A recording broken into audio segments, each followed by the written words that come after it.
But there will be no duel since you have forgiven Albert. The duel will take place, madame. Why? Why? Human pride cannot demand such a sacrifice of any man. Edmond. Mercedes. What I loved most after you was myself. My dignity and that strength which made me superior to other men. That strength was my life. And with one shot you have blasted it. And I die. Edmond, there is a God above us. Since I have seen you again, since you are here, I trust to him from my heart as I trust your word. You have said my son shall live, have you not? He shall live, madame. I know my beauty's gone. Only my heart is unchanged. This you will discover. Goodbye, Edmond. Goodbye, my beloved.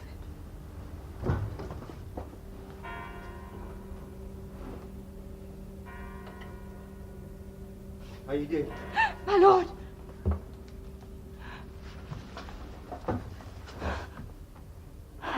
Haydée, what are you doing here? You should be asleep. My lord, I've had a fearful dream. I was walking through a great forest. I came to a glade. I saw you lying on the grass. I thought you were asleep, but when I knelt before you, you were dead. Now you find me very much alive. I'm afraid. I'm so afraid. Come, it was only a dream. You must go to bed. Let me stay with you. It is very late and I have many things to attend to. Only a few moments. Very well. Only a few moments. Who was she? Forgive me, I should not ask. When I came here, I saw her. I was not yet awakened from my dream. I thought her part of it. So pale and proud. Like a ghost. You were right, Haydée. She was a ghost.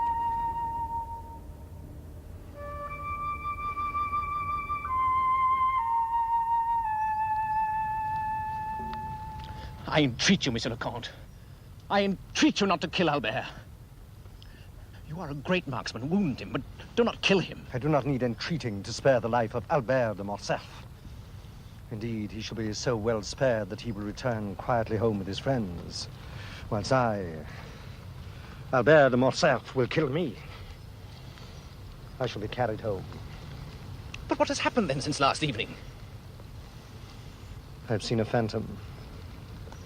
And the phantom said that I have lived long enough.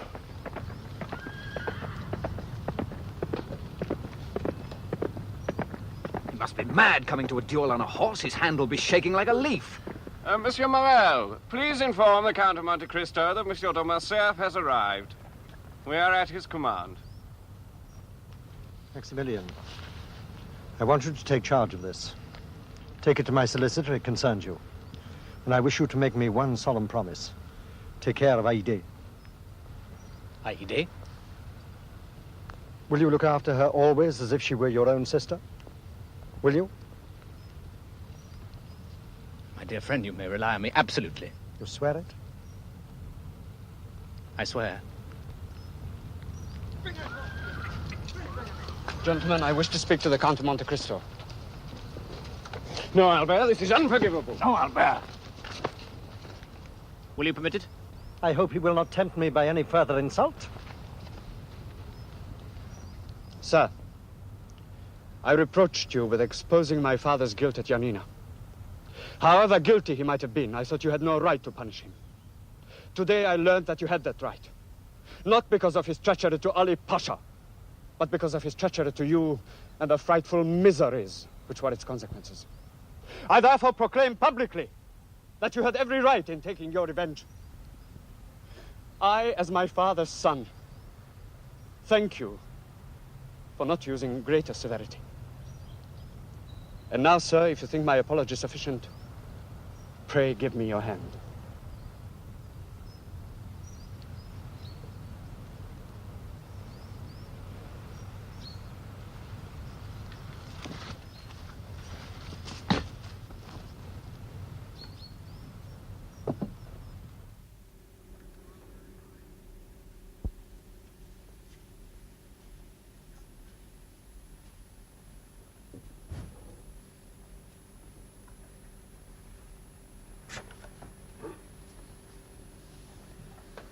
You old devil, what are you doing here? My boy, that's no way to speak to your father. Father? That part of the farce is ended. You had your congé last night. Yes, I thought our friend Monte Cristo was singularly callous.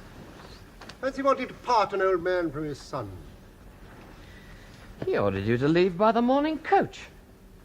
That is so, but I had other ideas. Oh, my dear father, I wouldn't like to be in your shoes if he catches you here. Oh, but he won't. You sound very sure. I am. You see, I've decided that you shall have the privilege of looking after your devoted pelt. What did you say? Come, come, my boy, is it so unreasonable? I shan't require much.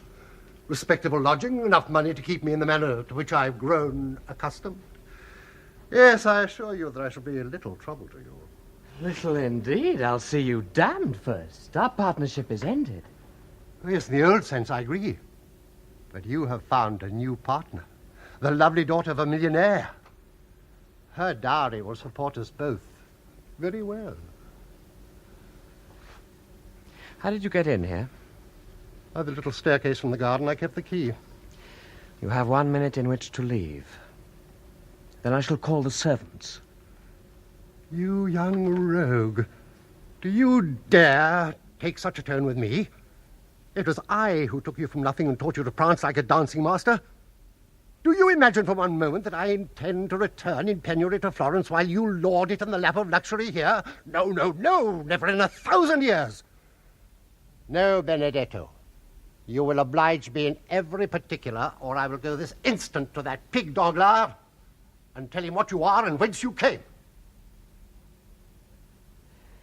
Dear father, it's true you taught me my pretty manners, but this tune you want me to sing, it sets my teeth on edge. Oh, you'll grow used to it. In your own words, dear father, never in 1,000 years.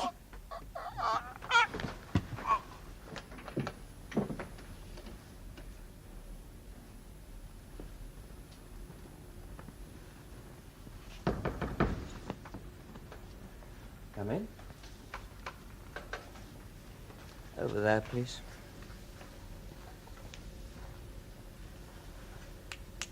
Napkin, please.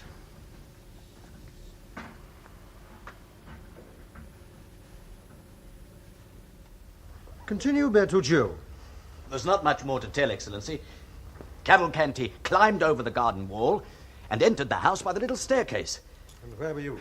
Hidden in the tree. Again? And Cavalcanti did not reappear? No? Who's watching the house now? Ali. Good. Are the watch maintained? Yes, Excellency.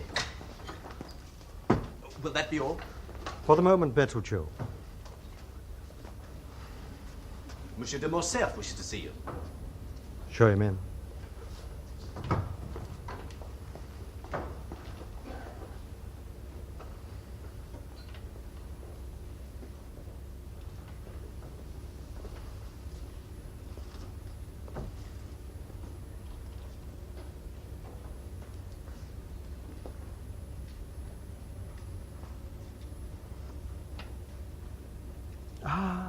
Monsieur le Comte de Morcerf. And to what do I owe the pleasure of this visit so early in the day? Had you not a meeting with my son this morning? I had. I know my son had very good reasons for wishing to kill you. He had very good ones. But as you see, he did not need them. He did not even fight. And doubtless you made him some apology. It was he who apologized to me.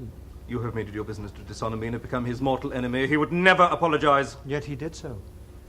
He had the conviction that there was one more guilty than me. Who was that? His father.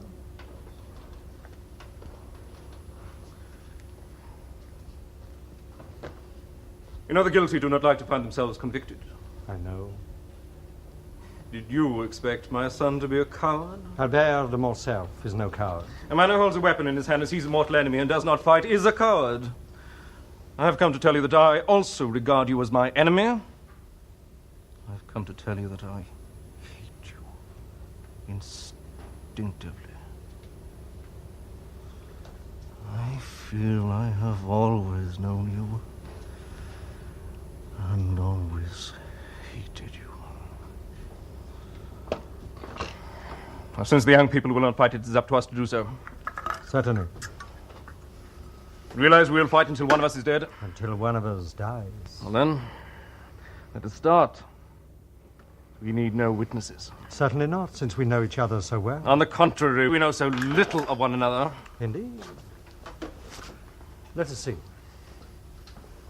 Are you not the soldier, Fernand, who deserted to the English at Waterloo? Are you not the lieutenant, Fernand, who spied for the French in Spain? Are you not the captain, Fernand, who betrayed, sold, and murdered Ali Tobelin? And have not all these Fernands united made the Lieutenant General the Comte de Morcerf, peer of France? I know you have read every page of my life. I'm aware that you know me, but I do not know you. Count of Monte Cristo. It's your real name I want to know. Ah, you guess it now. Fernand. Fernand. Don't you remember?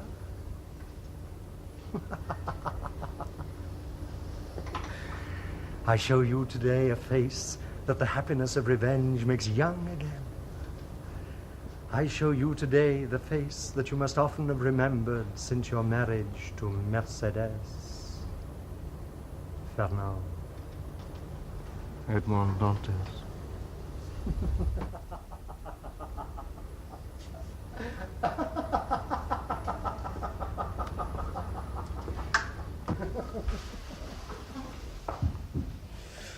One.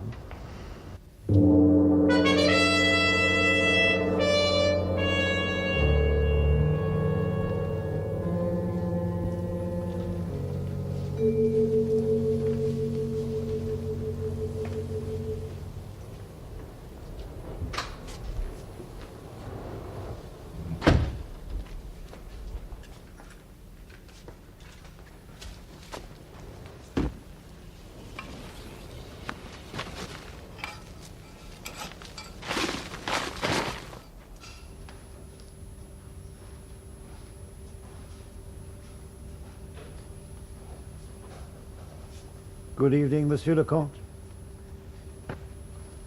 Tell Madame I want to see her.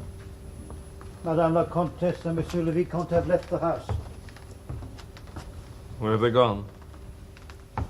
I loaded 2 trunks onto the fiacre for them. Then they summoned the servants and said goodbye.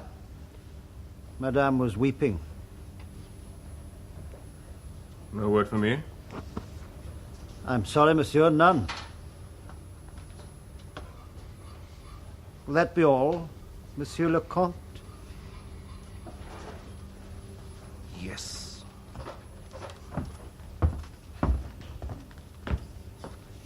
That will be all.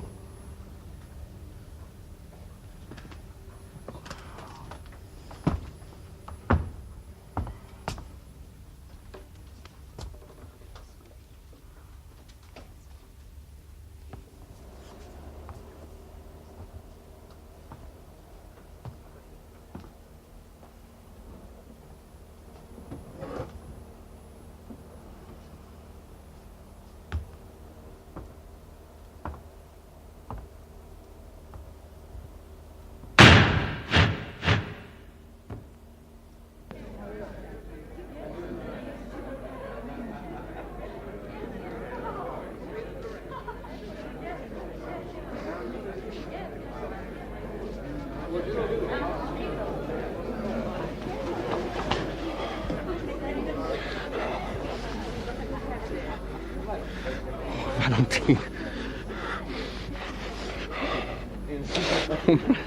Valentine. Is your father still determined that you shall never marry me? Utterly. I begin to know him now. A man of power, hard, ruthless, inflexible. And I can never prevail against him. So, Valentine, what will you do? What can I do? Leave France and marry me.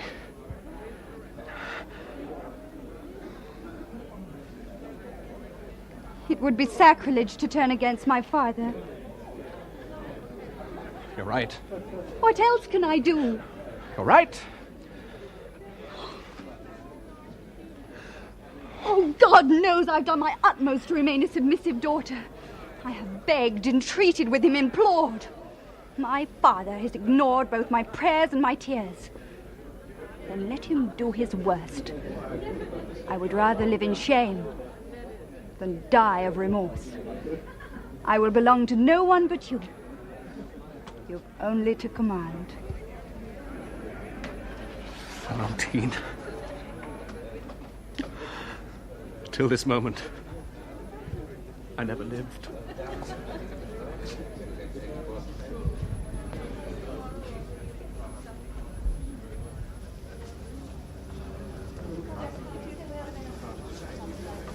Good evening, my dear Count. We're in good time for the ceremony. The contract's to be signed at 9. You are very fortunate, Monsieur Andrea. This is the most suitable alliance that you're contracting. You know, I think that you've managed this whole affair rather skillfully. Not badly, by any means. Of course, I mustn't forget one great point. Oh, which? That I've been distinctly helped by you. By me? Oh, not at all. How have I helped you? You introduced me to Baron Danglars. You met him at my house. And you introduced yourself at his. That's a totally different affair. At my marriage? You forwarded that? I? Not in the least. I don't believe in making matches. It's against my principles. Excuse me. They do not. I'm sure they did It is a strange thing, Monsieur le Comte. I hardly know you. You've never sought to do me any harm. Yet if I were a man, I would gladly kill you. Really? And may I inquire the reason? By all means. I'm a poor girl. In all the world, I have but one friend. Mademoiselle Eugène? But surely such a friendship as yours will not cease just because one of you married. It might not if Eugène were marrying a good man who loved her. You do not approve of the Count Andrea. I detest him. He seems no worse than 100 other young men. No, he does not seem to be. But I think that he is. I think you're a very shrewd judge of character. Oh, but of course. And now, ladies and gentlemen, the contract is ready for signing. Monsieur le Baron, as father of the future bride, you will be the first to sign. All those rolling millions, he can afford to look happy. A match like this on top of the Spanish affair. Is it true that he trebled his fortune? So they say. Thank you, Monsieur le Baron. And now, Monsieur le Comte de Château-Renaud, and representing the father of the future bridegroom.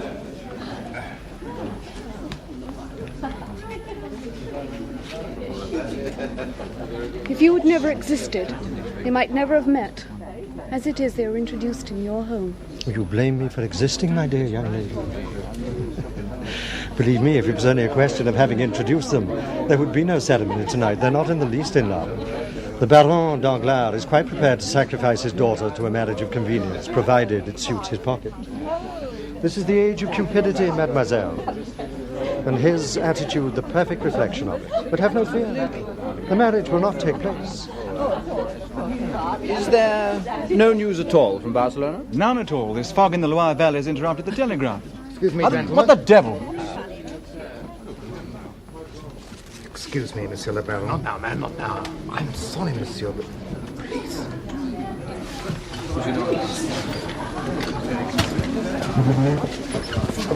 The police? They're here, Monsieur. They're waiting. I ran ahead to warn you. Ladies and gentlemen, please. What was that?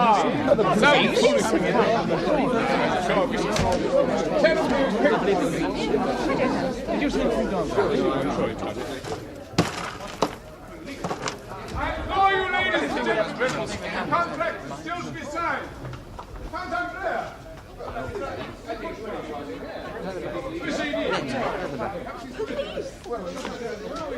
Oh, Which of you gentlemen answers to the name of Andrea Cavalcanti?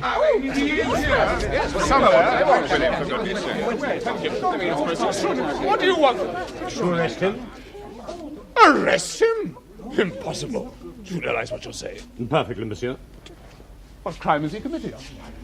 He is accused of murdering a man called Cavalcanti, a former prison companion. The house of the Count of Monte Cristo. Father and son. He must be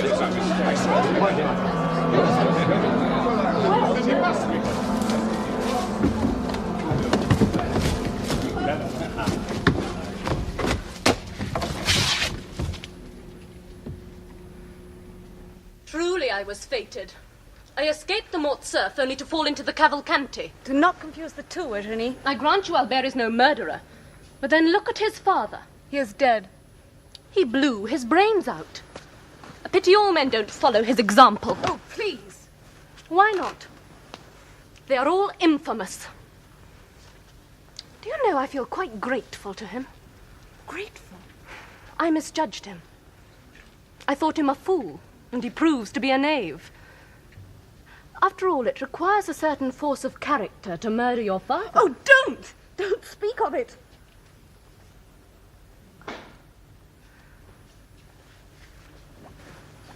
Louise, we both hate this foolish, fashionable world. Let us turn our backs on it forever. Where would we go? To Italy. Oh, when? When do we start? At once. Don't you see, the longer we wait, the more difficult it will be for us. My parents imagine we're prostrate with grief. The servants are all busy discussing the great scandal. It's the perfect moment. Don't worry, Louise. I have all the money we shall need. I promise we won't starve. All right, monsieur. 15 minutes, that's the time allowed. Of course, I might forget to look at my watch. Thank you, Fred.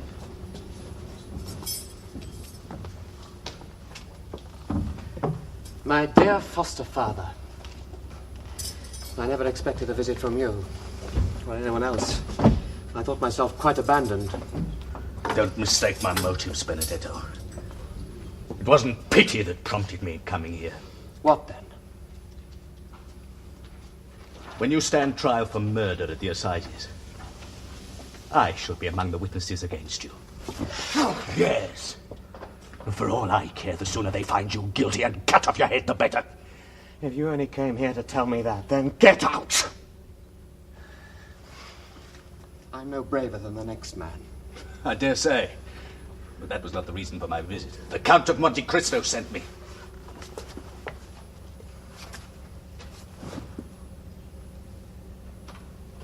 I have things to say. Some very strange things.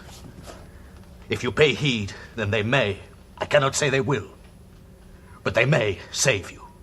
Not from punishment, but from death.